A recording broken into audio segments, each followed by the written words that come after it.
ആണവോർജ്ജം ഉപയോഗിച്ച് പ്രവർത്തിക്കുന്ന ആണവ ബോംബുകൾ വഹിക്കാൻ ശേഷിയുള്ള ബ്യൂറോവെസ്നിക് ക്രൂയിസ് മിസൈൽ വിജയകരമായി പരീക്ഷിച്ചിരിക്കുകയാണ് റഷ്യ.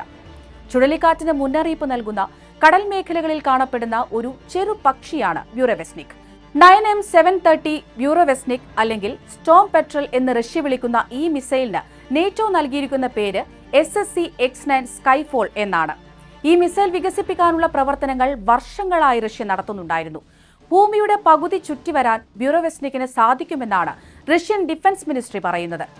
50 മുതൽ 100 മീറ്റർ മാത്രമാണ് ഈ മിസൈലിന്റെ ഉയരം എന്നതിനാൽ റഡാറുകൾക്ക് പോലും കണ്ടെത്താൻ വളരെ ബുദ്ധിമുട്ടാണ്. ഏത് ദിശയിലേക്ക് വേണമെങ്കിലും പറക്കാനും സാധിക്കും. ടാർഗറ്റ് അനുസരിച്ച് ഒന്നിലധികം ന്യൂക്ലിയർ വാർഹെഡുകൾ വഹിക്കാനുള്ള ശേഷിയുമുണ്ട്. റഷ്യൻ സൈന്യത്തിന്റെ ഭാഗമായി 2011 ആരംഭിച്ച പ്രൊജക്ടാണിത്.